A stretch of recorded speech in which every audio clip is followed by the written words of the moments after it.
Buenas noches. El Señor les bendiga grandemente, mis hermanos. Les pido por favor me acompañen en sus Biblias a la epístola del apóstol Pablo a los Gálatas. Vamos a leer inicialmente un solo verso. Gálatas 2:20. Yo creo que la mayoría se lo sabe de memoria, ¿verdad? Dice la palabra de Dios, vamos a leer. Con Cristo estoy juntamente crucificado, y ya no vivo yo, mas vive Cristo en mí. Y lo que ahora vivo en la carne, lo vivo en la fe del Hijo de Dios, el cual me amó y se entregó a sí mismo por mí. Señor Dios Todopoderoso, que por tu gracia y misericordia nos has dado tu Espíritu Santo para que esté con nosotros, santificándonos y llevándonos, Señor, por tu gracia a recibir de ti la claridad para entender lo que tú quieres que entendamos de tu palabra y por medio de ella enseñarnos lo que tú quieres de nosotros. Hoy te pedimos humildemente que nos bendigas en lo que tienes para decirnos sobre este maravilloso pasaje de tu palabra. En el nombre de Cristo, amén. Tomen sus lugares de asiento, por favor.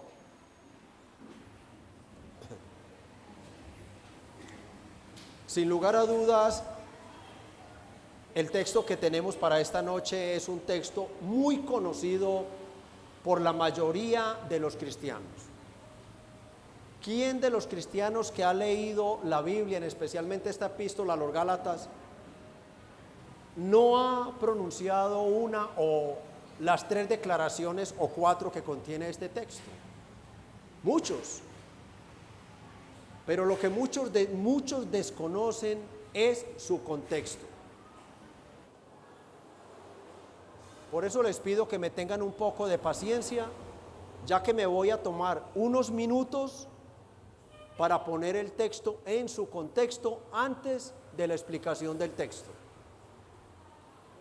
Empiezo explicando o diciendo que las declaraciones que se encuentran en este texto están dentro de la severa amonestación que el apóstol Pablo hace al apóstol Pedro por la manera en que Pedro se estaba conduciendo con algunos hermanos gentiles en la iglesia de Antioquía referente a los alimentos. Ese es el contexto, así inicia el contexto de estas declaraciones del verso que hemos leído. Vean el verso 11 conmigo. Pero cuando Pedro vino a Antioquía, le resistí cara a cara, porque era no de aplaudir, sino de condenar. Pedro no debía tener ninguna duda sobre si él podía o no comer con los hermanos gentiles, independientemente si la carne era de animales inmundos para los judíos o no. Pedro no debía tener ninguna duda respecto a que lo que coma o deje de comer va a perjudicar mi salvación, o me va a hacer más salvo, o me va a echar a perder la salvación. No, Pedro estuvo presente cuando el Señor dijo en Marcos 7:19 que todos los alimentos son limpios, porque no entra en su corazón, sino en el vientre y sale a la letrina. Esto decía haciendo limpios todos los alimentos. Todos los alimentos eran limpios. Pedro no tenía por qué retraerse, esconderse como un hipócrita o tener temor de que lo iban a acusar porque estaba comiendo con los gentiles. Pero Pedro además había sido enseñado cuando en Hechos 10 de manera personal él recibe una visión del Señor. Una visión. En esa visión el Señor le presenta en una sábana toda clase de animales inmundos. Pedro se alarma y le dice: no, nunca he comido nada inmundo. Y el Señor le dice: no lo llames así, lo que yo he llamado limpio, mata y come. Dios le estaba haciendo saber por medio de esta visión que él no debía hacer acepción ni de personas, ni de alimentos que tuvieran que ver con los gentiles o alimentos inmundos, ya que el evangelio con su salvación llegaría también a los gentiles.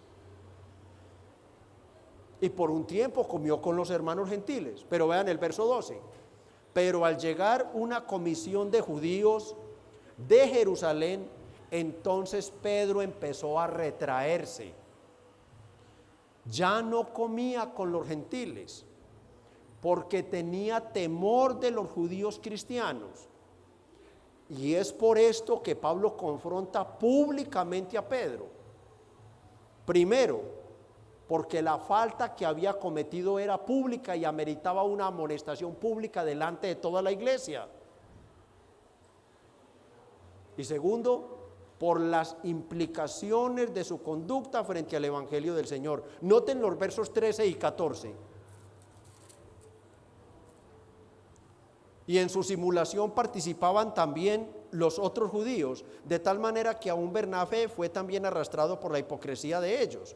Pero cuando vi que no andaban rectamente, y escuchen, conforme a la verdad del evangelio, dije a Pedro delante de todos, el gran apóstol Pablo frente al gran apóstol Pedro, exhortándole, reprendiéndole delante de todos.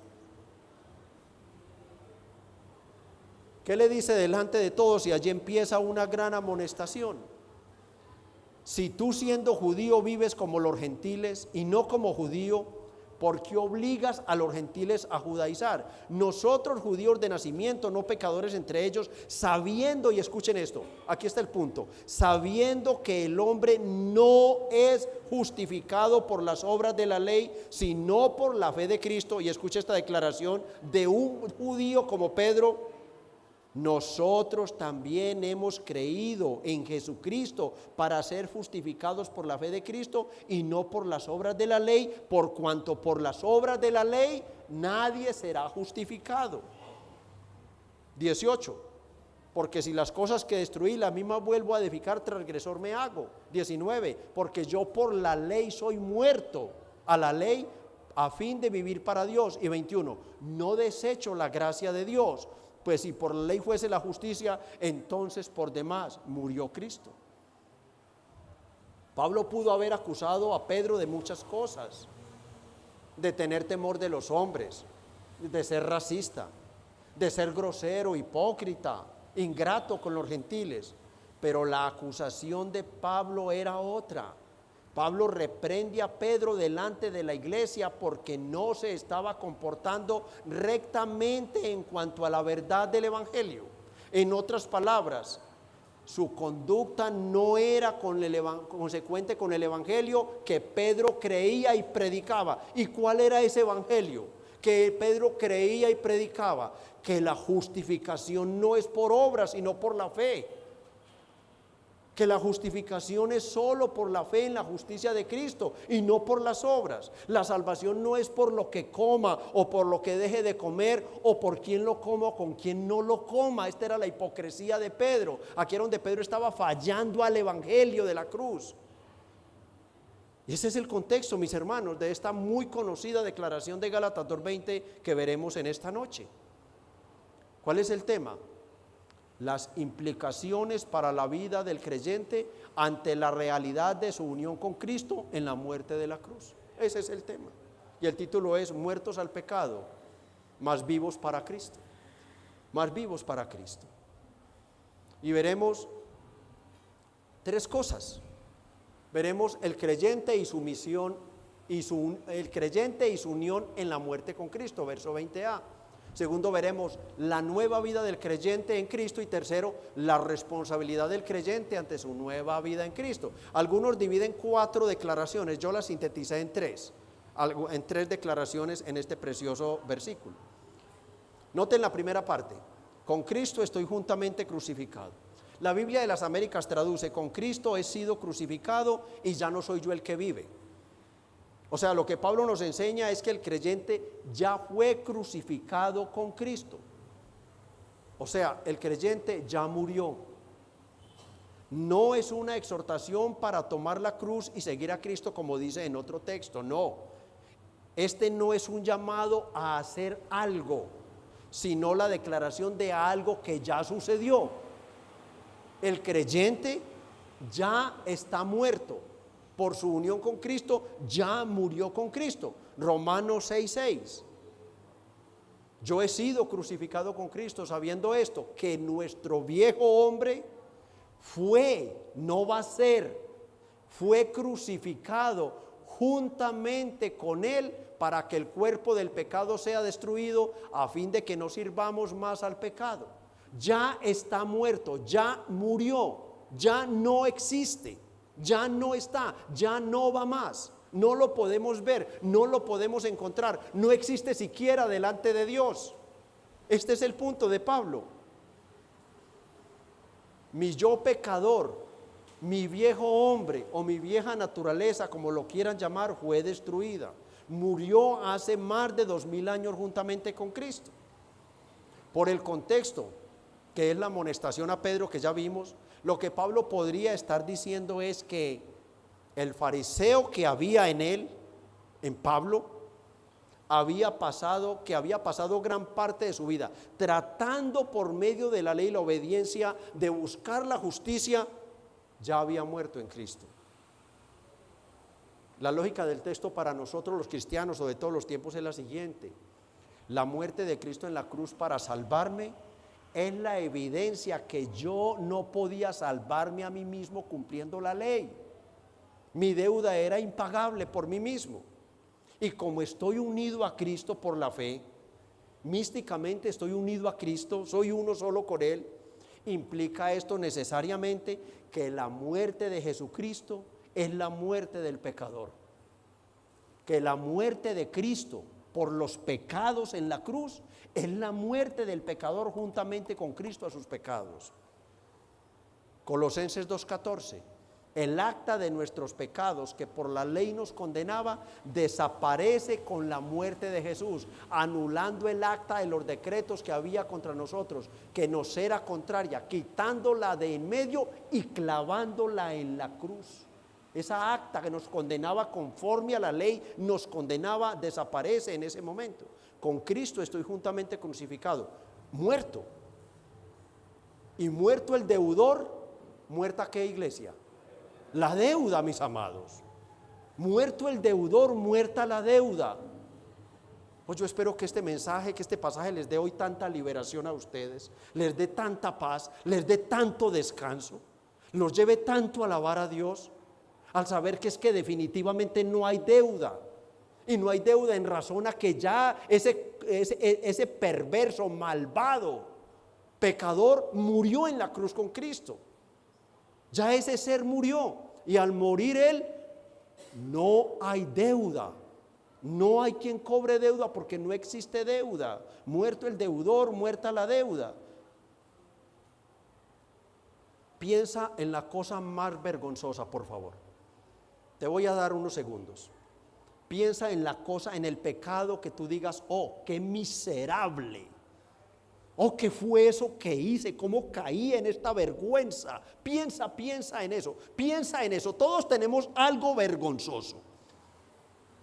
Piensa delante de la santidad y la pureza de Dios, ¿cuál fue esa cosa tan vergonzosa? Un daño a una persona, un daño a mi propio cuerpo, a mi propia pureza, a mi santidad, una traición a un ser amado que no merecía lo que yo le hice. ¿Qué fue lo que hice? ¿Qué fue lo que hice que realmente me lleva hoy a alabar a Dios? Pero cada que lo recuerdo lo veo más enormemente asqueroso delante de mis ojos. ¿Qué fue eso?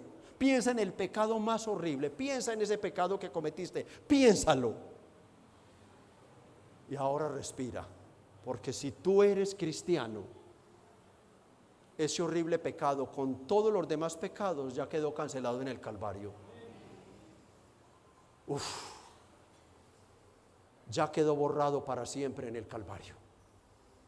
Ese malvado hombre que cometió esas barbaridades, esa mujer que cometió esas terribles barbaridades, ya no existe delante de Dios. ya no existe delante de Dios. Dios lo mató en la cruz y borró para siempre con su muerte las asquerosidades que habíamos cometido, todas. Murió el pecador, con él murió su pecado y con él murió su deuda, mis amados. Que el Espíritu Santo nos ayude a asimilar esta verdad profunda del amor y la misericordia de Dios para con nosotros. Él murió unido a Cristo y con él su deuda. Un cristiano es aquel que murió juntamente con Cristo al pecado en el Calvario. Pero ocurre un misterio, mis hermanos. Dentro de la salvación hay muchos misterios, y el misterio es que ese muerto sigue vivo. Ese muerto sigue vivo, iglesia. ¿Por qué? Porque estamos unidos a aquel que sí murió en la cruz, pero gloria sea a Dios que la tumba está vacía. Ese al que estamos unidos resucitó, y como nos llevó con él en la muerte, nos llevó con él en su resurrección a la vida. El creyente ha muerto a sus pecados, pero vive por y para Cristo. Está unido a Él. Por eso podemos decir, el cristiano es un muerto vivo. El cristiano es un muerto vivo. Él está muerto al pecado, pero vivo para Dios en Cristo Jesús. Y esto nos lleva a la segunda declaración de nuestro texto. Con Cristo estoy juntamente crucificado, y ya no vivo yo. O sea, ya no vivo yo, yo estoy muerto. Ese viejo hombre, esa vieja naturaleza, ese pecado, esa culpa, ya no existe. No tiene por qué haber sentimiento de culpa en un verdadero cristiano. No tiene por qué haber sentimiento de culpa. Tristezas, penas, dolores que causan, no. ¿Por qué? Porque ya está muerto, mas vive para Cristo. Sorprendentemente Pablo declara algo demasiado profundo como lo anterior,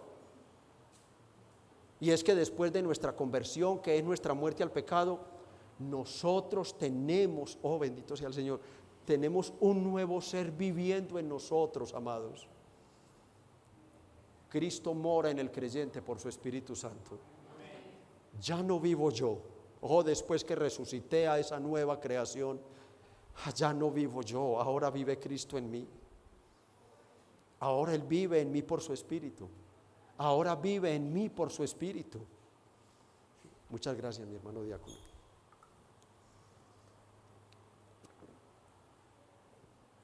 Cristo espiritualmente mora en el creyente. Y la idea es esta, mis hermanos, aún más profunda y misteriosa todavía. Ante Dios,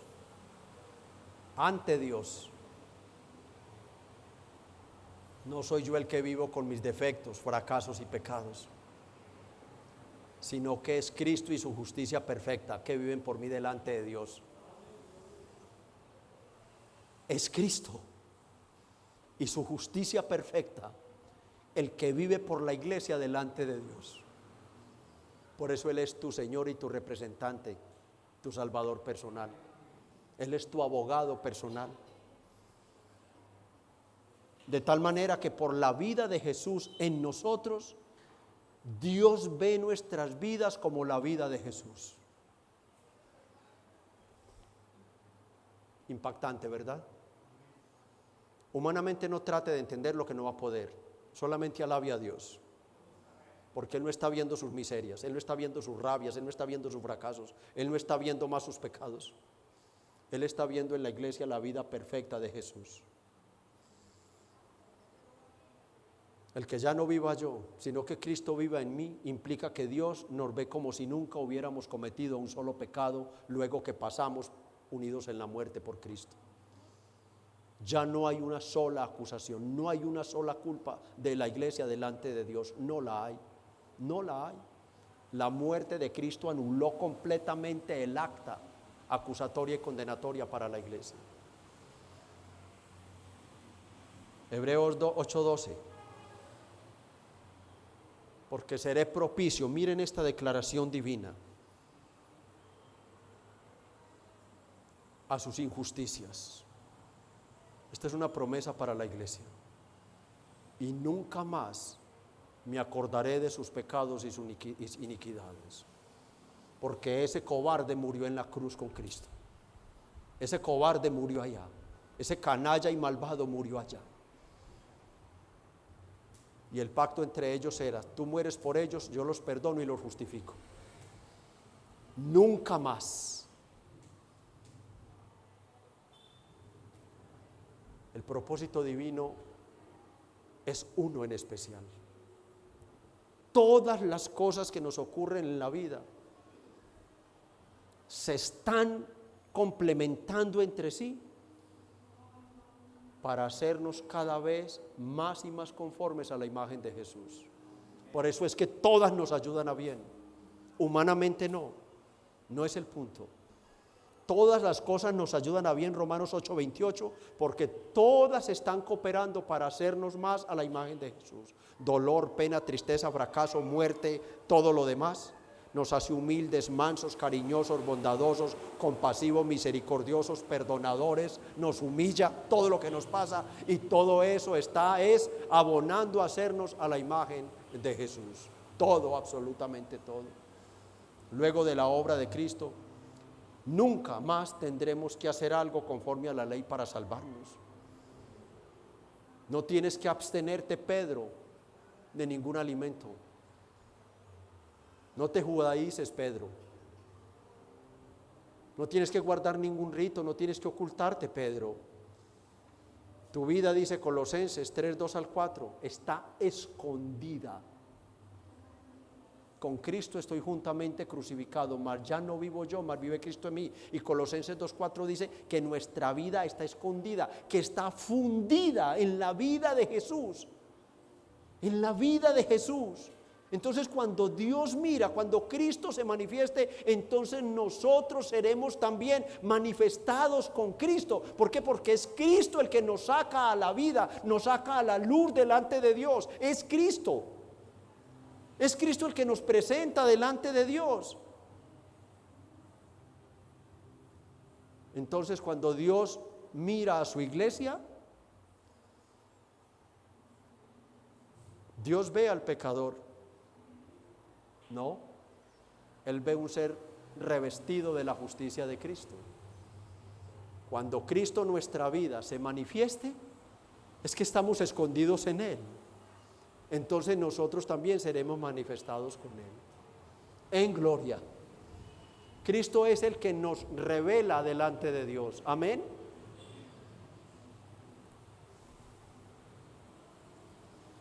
Cuando Dios trata con los creyentes debido a nuestra unión mística con Cristo, Él los trata conforme a la justicia de Jesús y no conforme a nuestros pecados. Imagínense donde hoy fuéramos nosotros tratados conforme a nuestras debilidades y fracasos. Imagínense en esto.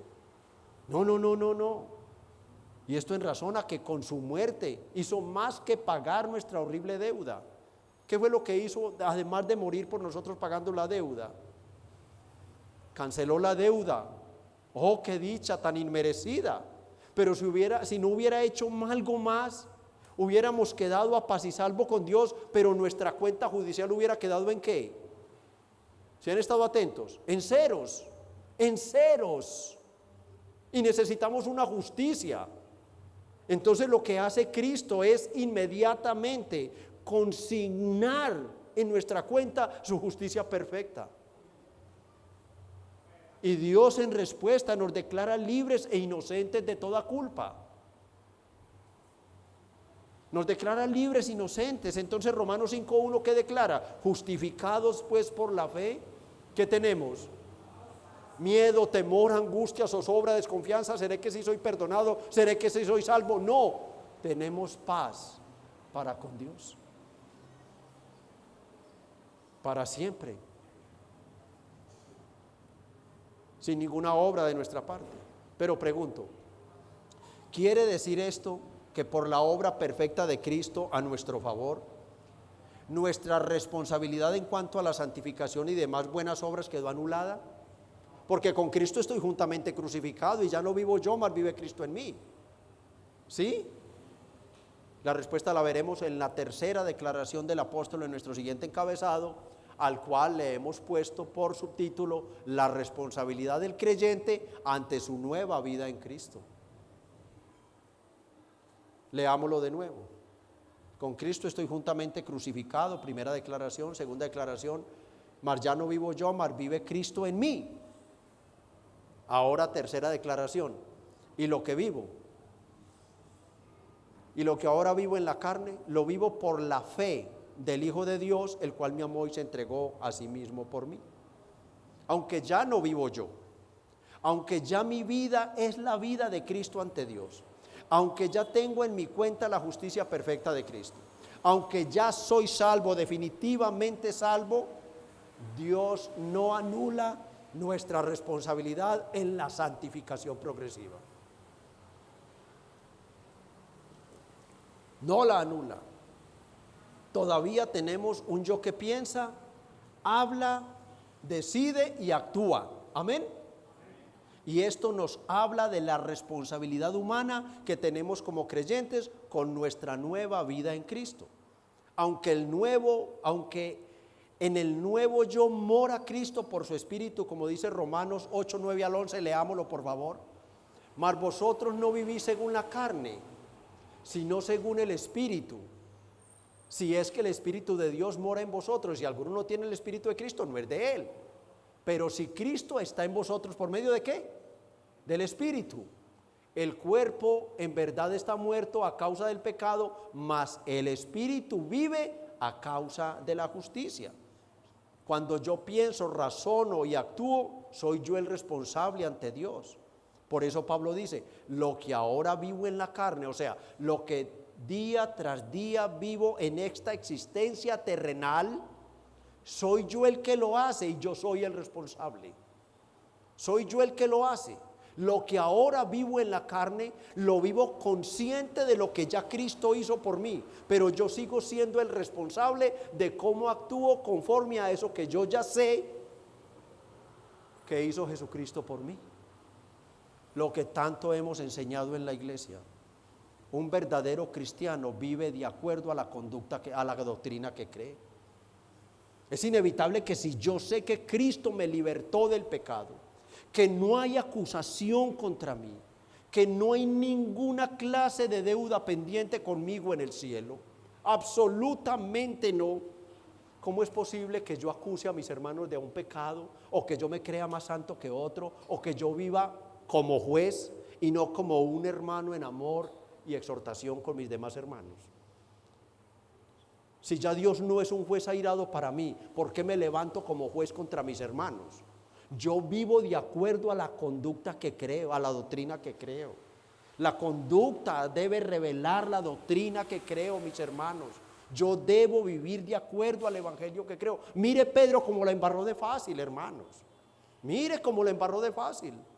Quería meterle obras delante de los gentiles. Pero luego venían los otros y qué hipócrita tan grande, mis hermanos. No, si ellos ven que estoy haciendo esto, ellos dicen no es salvo. Porque para ser salvos en el contexto se tenían que judaizar.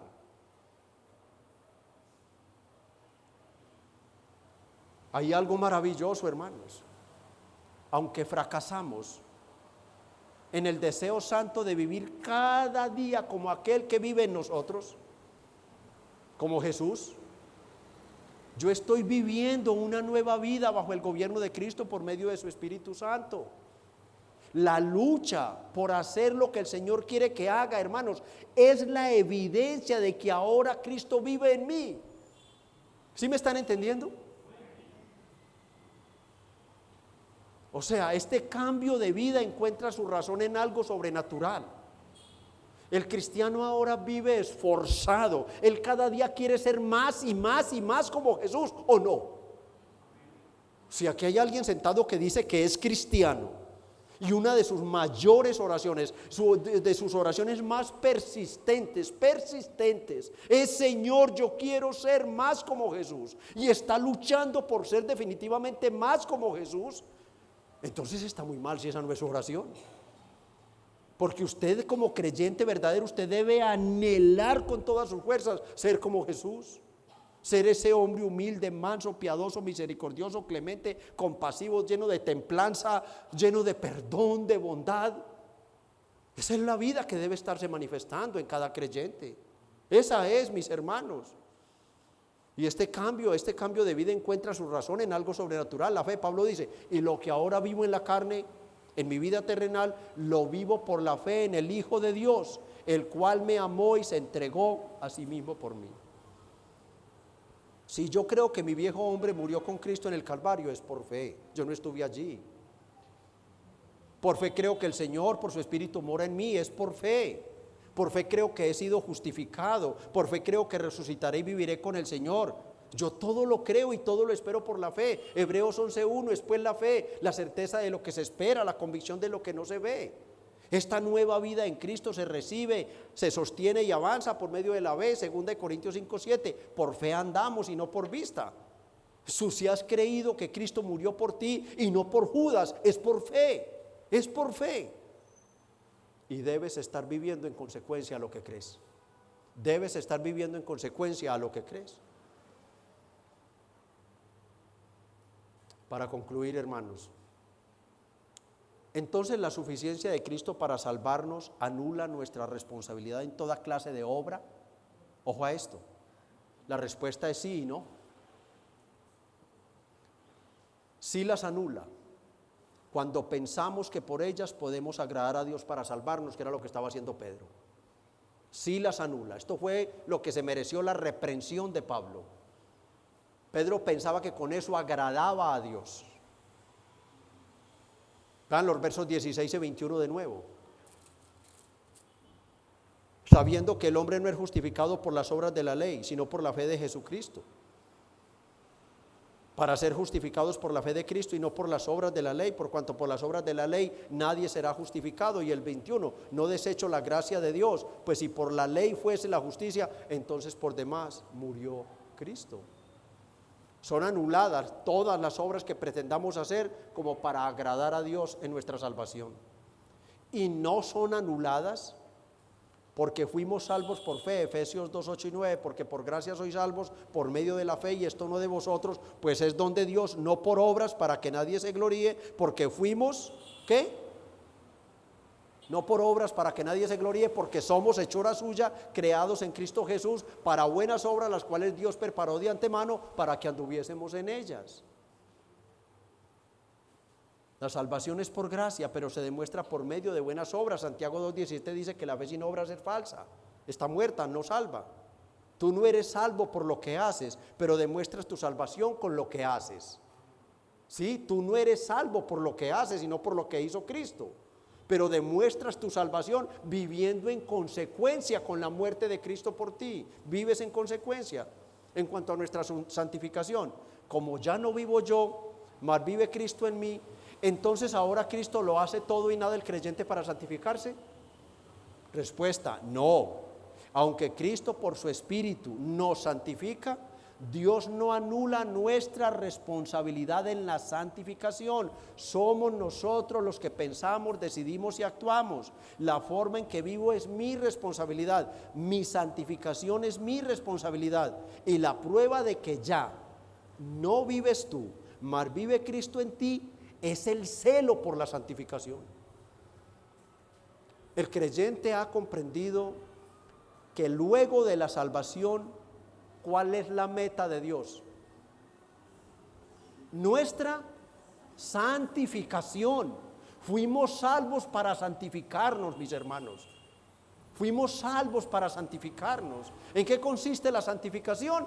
En renunciar cada día más y más a mi pecado. En renunciar cada día más y más a mi pecado. El cristiano vive en una evaluación constante debido a su unión con la muerte en Cristo por los pecados.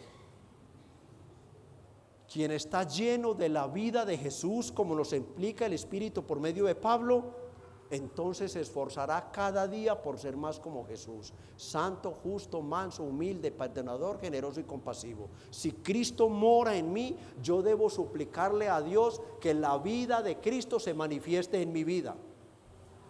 que yo pueda reflejar algo de Cristo. Hermano, si a pesar de tus aflicciones y fracasos has resistido en la fe, la única explicación que yo te puedo dar es porque ya no vives tú, mas Cristo vive en ti. La única forma por la cual tú perseveras y perseveras a pesar de tus fracasos y corres a la fe es porque ya no vives tú. Ya ese viejo ser, ya ese hombre malvado, esa mujer malvada ya no vive. Ese que amaba el pecado ya no vive. Entonces es la prueba de que ahora vive Cristo en ti y es Él el que te sostiene en la fe. ¿Por qué sientes tanta vergüenza cuando pecas? Y en lugar de quedarte congelado en tu pecado, corres al arrepentimiento, huyes a Jesús. Solo te puedo dar una explicación. Porque ya no vives tú, mas vive Cristo en ti. Ya no somos huérfanos de Dios, no somos los huérfanos de Dios. Juan 14:23, ya no somos los huérfanos de Dios. Respondiendo Jesús le dijo, el que me ama, mi palabra guardará. Y miren esta promesa tan profunda, como para rogarle al Espíritu Santo que Él me la enseñe y que me convenza de ella. Y vendremos a Él, y mi Padre le amará, y vendremos a Él y haremos ¿qué? Aquí no estamos tratando con un hombre, mis hermanos. No, aquí estamos tratando con un Dios inerrante, soberano, todopoderoso y fiel. Y si tú eres un verdadero creyente, ya esta promesa se cumplió en ti. Y hay muchos cristianos que no la están disfrutando. Los cristianos viven llenos de la presencia de Cristo y de Dios por medio del Espíritu Santo. Llenos, llenos. Por eso la Biblia dice, no contristen al Espíritu Santo. No lo contristen, porque es la presencia de Dios y de Cristo con nosotros. Cristo mora en nosotros por su Espíritu, amándonos, consolándonos, fortaleciéndonos, protegiéndonos, santificándonos. Mi hermano, Cristo mora en ti por su Espíritu y eso debe hacerte muy feliz. Eso debe hacerte muy feliz. Saber que nunca estarás solo en tu lucha, nunca. Cristo mora en ti y Él ha prometido estarlo por siempre. ¿Qué pecado necesitas derrotar? Tienes el poder de la vida de Cristo en ti para derrotarlo.